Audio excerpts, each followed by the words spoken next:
Hey everybody, I'm Melanie Pratt from Praise 100.9.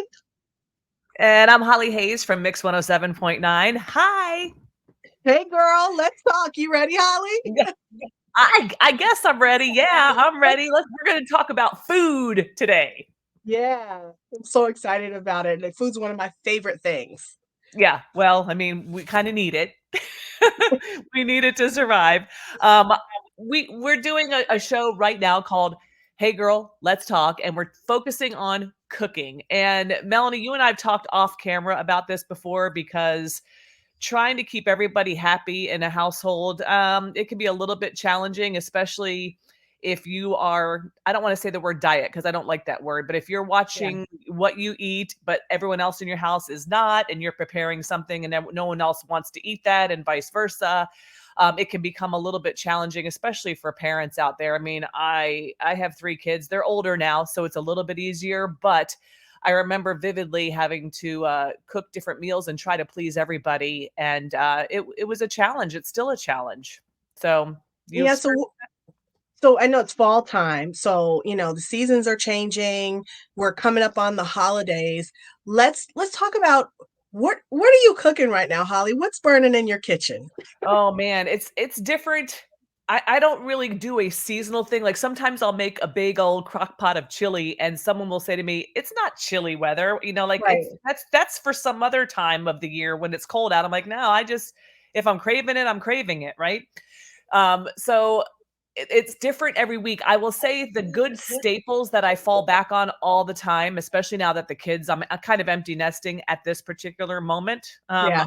I don't want to jinx myself because there, there's some like loopholes that happen. Like the um, curveballs, I should say. But salmon, especially in my air fryer, we're going to talk about that because Oh, wow. I love, love, love the air fryer. Not so much for a big household, because the idea of it is like you don't want to use a big oven if you don't have to. And the air fryer is small and it uses less energy, but cooks it Yeah. faster and it tastes really good. But again, that's if you have one person or 2 people in your house, not a house full of 5.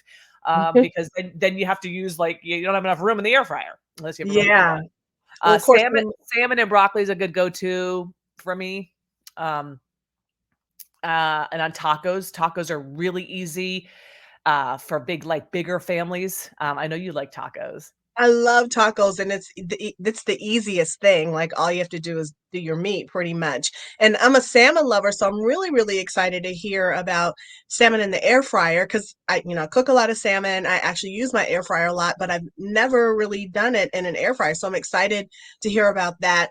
I do have some seasonal go-tos, like, and it's not by design, but I guess I just don't feel like a big old pot roast in the middle of the summertime. Yeah, yeah, I And hear you. I don't eat a lot of red meat, but yeah, there are some seasonal things, but right now time is of the essence for me. So a lot of tacos, a lot of big pot, one pot meals. And then I also love I do a lot of fish because fish is quick.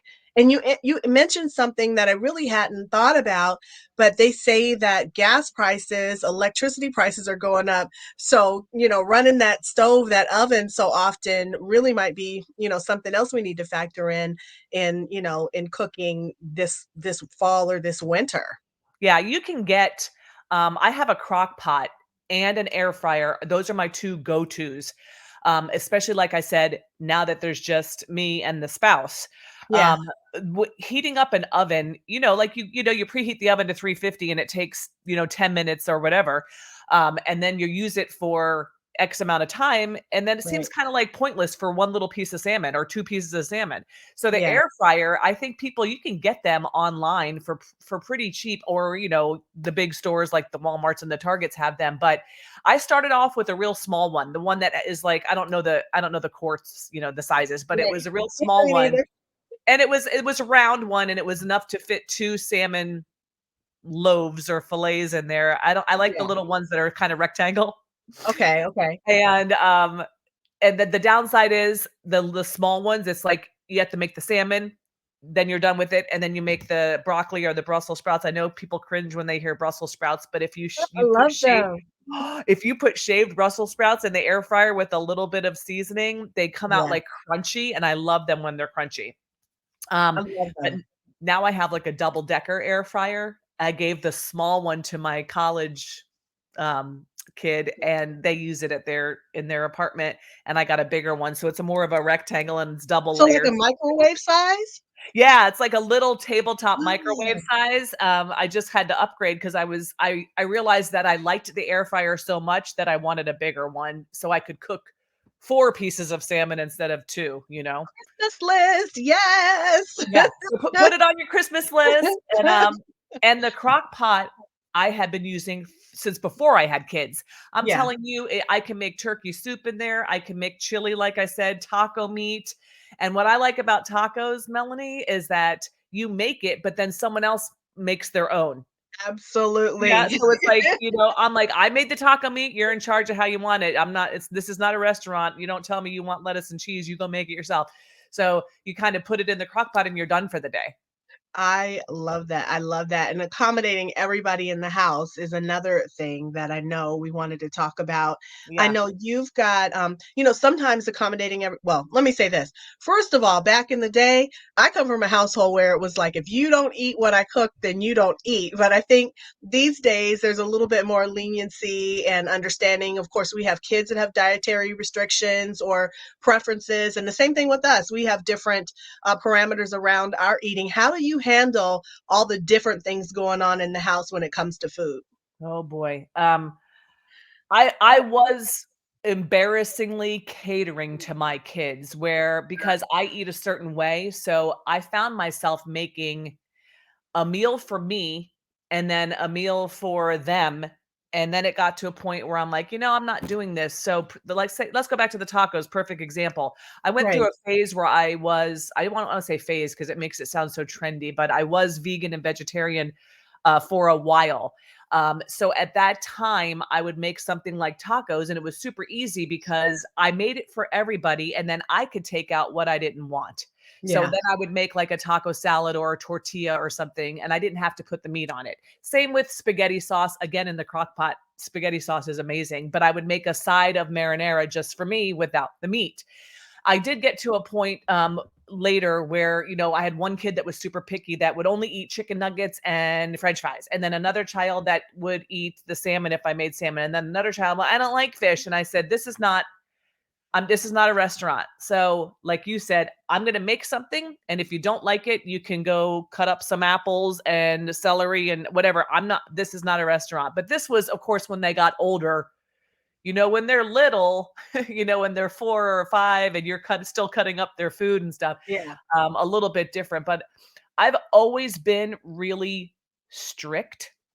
I know that my kids will agree with that. I've been a health coach for a very long time, so I'm not the norm with, how meals are prepared. With that being said, I do want to stress the importance of creating really good healthy habits at the home because when your child is small, you're the one doing the grocery shopping. You're the one Right. doing the meal preparing. So it breaks my heart to see kids that are sick or struggling or overweight and whatever. I'm like, oh gosh, and I'm not trying to cast blame, but you have to instill these good eating habits at home so they learn from them. Yeah. And so my one child that was like all about chicken nuggets, and I'm like, that's fine, but you're gonna have to try salmon and you're gonna have to try broccoli. And if you don't like it, that's fine. But I'm not making chicken nuggets every night. That's not sustainable for a good healthy. But what picky eaters are a hard thing. Picky Well, you eaters know are what? a hard thing. I have only one child, and I think to some degree it was easier because she kind of pretty much fell into my patterns, um, which, can be a good thing and a bad thing. It was an expensive thing. Like, I remember at age 2, her asking for the pink sticks, which were crab legs. Okay. Okay. Pink But sticks. Gotcha.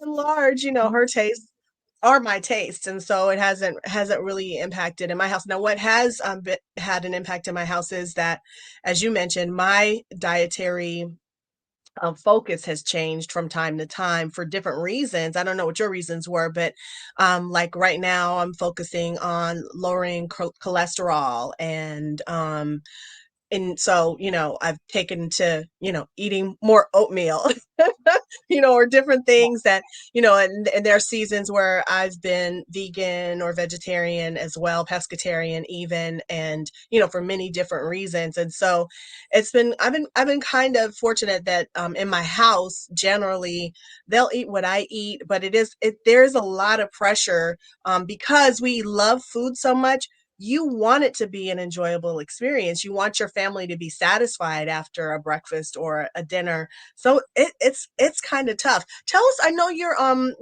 keto, I think, right now. Can you tell us a little bit about that and how that works for you? Yeah, keto is kind of like a buzzword, and I don't like it when people will use a term that they've seen in a magazine and then all of a sudden like I'm gluten free this week or I'm keto. Yeah, For me, I was a little bit overweight in like the 2007 2008 timeframe, right when I was becoming a health coach.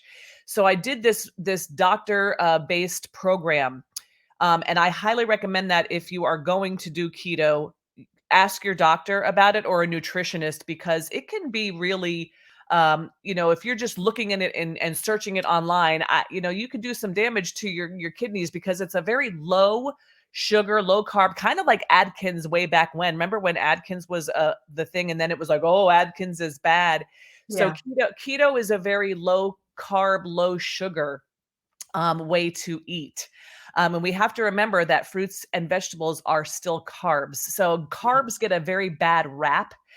They get a very bad, it's not the same as starchy, complex carbs. They're carbs. We need carbs. We need fats. We need sugars. We need oils. These are things that we need, but everything in moderation. So I'm very mindful. I will read every label, which a lot of people don't, and I've done a couple of health blogs about this because you can be a very unhealthy keto person. You can be a very unhealthy vegan, a very yeah, unhealthy vegetarian just because you buy something that doesn't have sugar in it. Well, okay, what did they put in it to make it taste good? Because right.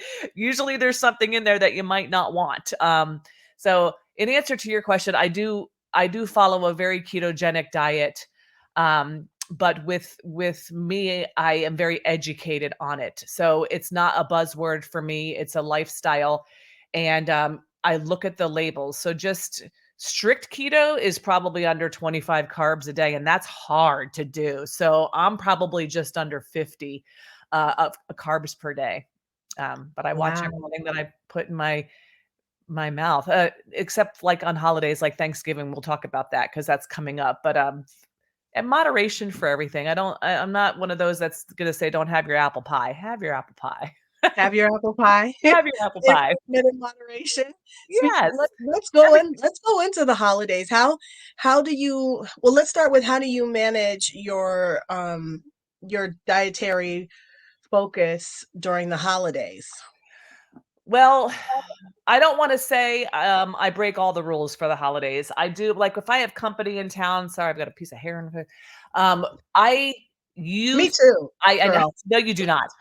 I used to be, if I was on a plan, my keto plan in the beginning, I used to be pretty strict even on Thanksgiving and Christmas, but I have lightened up a little bit and I say everything in moderation. And I think that's really key. Not that this is exactly what you asked, but I'm going to do a little side note. Yeah, Moderation for everything, whether that's, alcohol or fatty foods or fried foods or desserts or whatever. If you feel like you are depriving yourself, you're just going to sabotage yourself.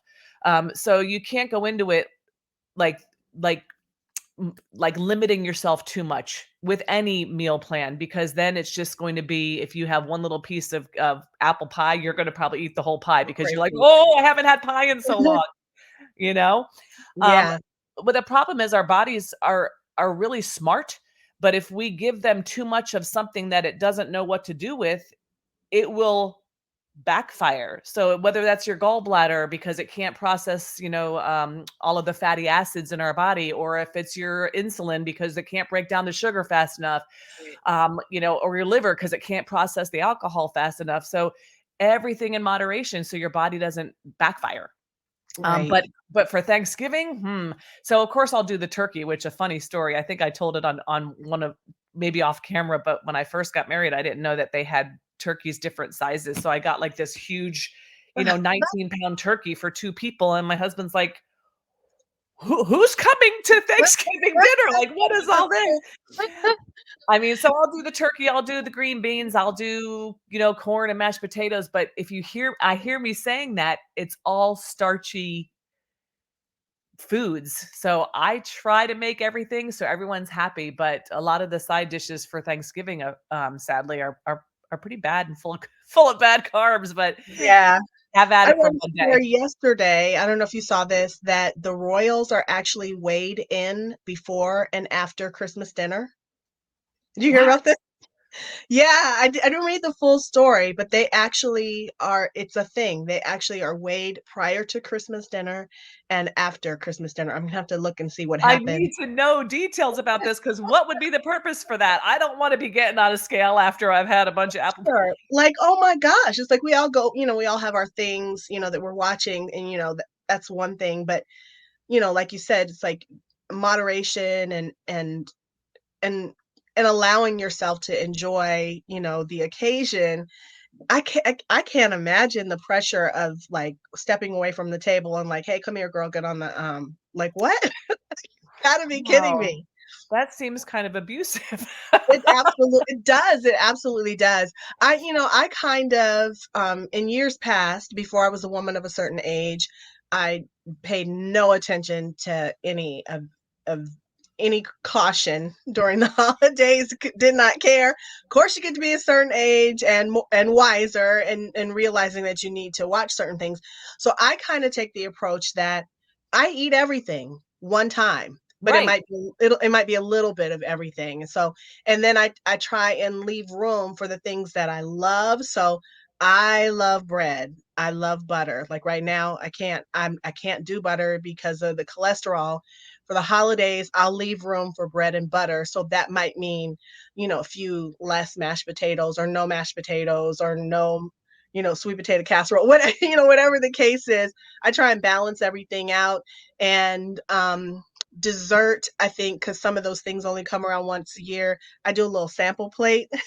Yep. So, try and measure things out and balance things out a little bit has been my approach lately.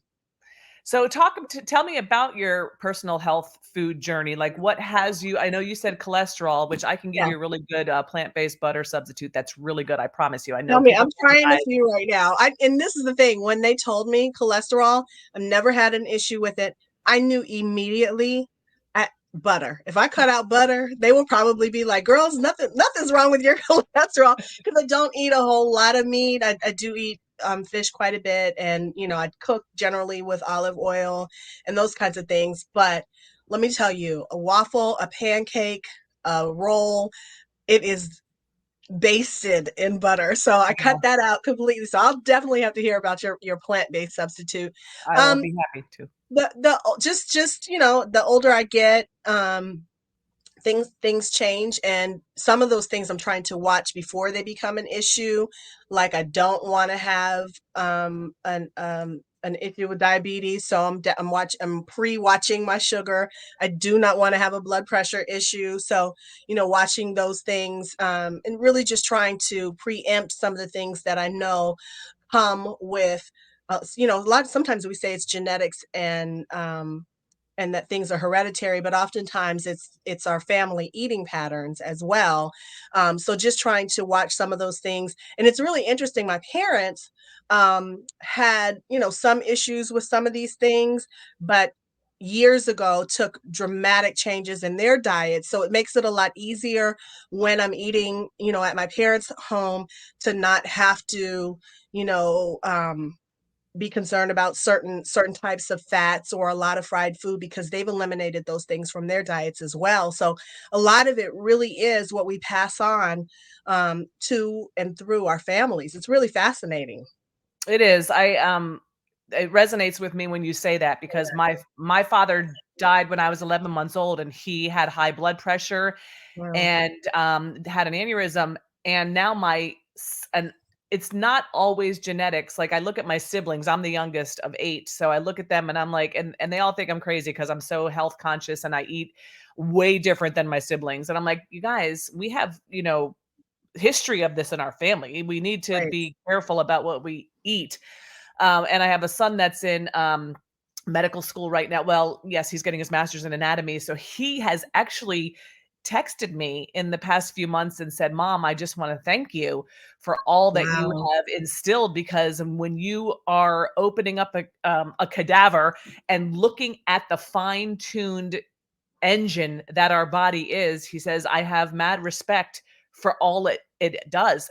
And so it's a great lesson and for everyone, whether you're in medical school or not, that your body really wants to do good things for you. So you have to fuel it properly Yeah. and everything goes in there and does its job. It's like a little, a little motor and engine doing its thing. So it's not all genetics, but so much of it is diet. So much Yeah. of it, type 2 diabetes is 100%. Well, let's just say 98% Yeah. is your diet. I know that there are people that have type 2 in their family, but your diet can reverse it. And your diet with type 1 diabetes can also help your insulin dependency. So people that are uh, on insulin can lower the amount of insulin they need just by adjusting their diet. And so Yeah. that speaks volumes to me, like, and you're being smart with, you like butter. That's like if you like ice cream and your Love blood sugar butter. is really high, or you can't stop eating this, or you can't stop eating. Well, I mean, you do what you Yeah. need to do. I think is fascinating, when we first started talking about this subject, everybody, all of my listeners know that I love food, and, if you wanna know where to get the best whatever, I can tell you. But it's interesting to me that the conversation evolved into a health conversation about food, because, when you know better, you do better. And so out of all the things that we love, that you learn, how to temper those things, or where to correctly place those things in your diet, or how to substitute things, or, really in some cases just turn completely away from certain things. And so it's funny, as a food lover, I'm sure a lot of people were, listening to find out, where the best steak is. And I can certainly tell you that, or, what seasoning I use in my tacos. And I absolutely can tell you those things. But it's just funny. The food conversation has evolved over the last few years into a health conversation for me. But I still, really, really love food. You just have to find a way, to love differently. Yeah. I can say that. This has been so cool talking to you, and I know I'm really fascinated about your food journey, and I can't wait to talk to you more about. I'm sure you can help me. Why don't we leave our viewers with one last food tip? What would you say, Holly? Well, I mean, for women who are in the kitchen trying to cook for an entire family, especially during the holidays, Yeah, um, it's difficult, but I think you need to let go of the trying to please everybody mindset. That's a great responsibility and onus on someone that is trying to please everybody. The holidays are stressful enough. yeah, And if you are the only person that's in the kitchen, get someone to help you. Get the kids, even yeah. the little kids. Show them. This is a great opportunity, and not just Christmas cookies, but show them how you make um, stuffing. I call it stuffing. I hear in the South they call it dressing, right? Dressing. Dressing. Have them cranberry sauce. Ugh. But if you're opening a can of cranberry sauce, show them how to open it, show them how to make corn, show them how to make it a family thing, and then it might become a tradition. Or then, little junior might come in and say, remember when I helped you make that turkey? Yeah, Can I help you make salmon? Show me how you do the salmon. I have my college kids that will say, Mom, I have my air fryer plugged in. Now what do I do? How do I make the salmon? Well, yeah, it's really easy. So make it a family thing. I don't do well with frozen foods. I don't really like canned foods. I try to make it fresh, but it's hard because there's some really old school recipes that I use the frozen green beans for my green bean casserole, Yeah, like, I'm not gonna change that. I've tried doing it all natural, like, fresh different. and then fresh cheese and fresh this and whatever, and it doesn't work. So, I'm Yeah, like, some things are traditions that you can't, change. So that I don't really have a good takeaway, but as far as especially with the holidays, bring people into the kitchen to help you. I think it's yeah, stressful enough that I would cringe if my at one time like my in-laws were coming and I had to cook for like 7 or 8 people. I'm like, I can't do this by myself. And then my mother-in-law would come in the kitchen. I'm like, no, I don't want you here. So yeah, it was like she tried to help, but it wasn't helpful. So go into it with a plan and say, maybe so and so can help me with this, or I'm not good at desserts, so maybe you can bring a pie to my house, or like bring a side dish, have someone bring a side dish, or learn a side dish. If you're yeah. keto and you're keto, you can't expect someone to cook a whole keto Thanksgiving meal. You have to be responsible and make something for yourself so you're not sabotaging yourself. So, Absolutely. And I would echo that and say do it together. yeah. That's kind of where we have grown to.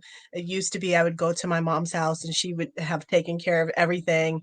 And it's kind of a rite of passage in my family. If you get to cook anything for family dinner, you get the stamp of approval. And if you get asked to bring that or cook again, then that means you know how to do it. And so we now we kind of split everything. And it kind of splits between who's doing the meats and who's doing the sides. Sometimes we split it down the middle. And it really it makes it more enjoyable for everybody. It doesn't put the onus on one person. And then, it's like you said, sometimes you can have too many people in the kitchen. Yeah. but And but there are they're some. not helping. They think they're helping and they're not, because then they're like, "Where do you keep your bowl? Where do you keep this?" And then Yeah. it just takes more time to tell them what to do. Yeah, I'll just do it myself. absolutely. So it's cool when you can do it together, and then, of course, ultimately enjoying the meal together, and I think, that's the thing about food. That's what I love the most about food is it is the great unifier. There's a place, well, kind of I guess you could say there's a place at the table for everybody. Mhm. There's something in the kitchen for everyone, and I think that that's the great thing about food. I love. I'm ready for the holidays, and I think we should talk about food some more, Holly. What you think? I think I could talk your ear off about food. But my stomach might start, making noises because 'cause I'm hungry. Indeed. Yeah, it's about that time. I think well, I was gonna say it's about that time to eat, but in my book, it's always that time to eat. And I love these talks. Hey girl, let's talk. And the next one is coming up is what's on your mind. And I think several of us are going to get together and talk about our mental health and how we're feeling as we prepare for the holidays and for the balance of the year. So I'm looking forward to that. How about you? I am. I will have, my kids all coming home soon, so I might be talking a little bit about, anxiety at that point, but who knows what my mental state will be at that next talk. But, I think we'll all be able to help each other out because we're all going through it with the holidays coming up, Absolutely. so. Well, I think the next time we talk about food, let's dig into food. Maybe we can be in person and you and I can talk about some different ways to do tacos. Your way, my way, keto way, Yes. family way, crock pot way. Yeah. We're looking forward to that. All right, sounds good. And I want to thank everyone once again for tuning in to Hey Girl, Let's Talk. We are, like Melanie said, we're going to do another one, and of course, just keep on our pages and keep up to date. And we'll catch you next time. Thanks for tuning in. Thanks, guys.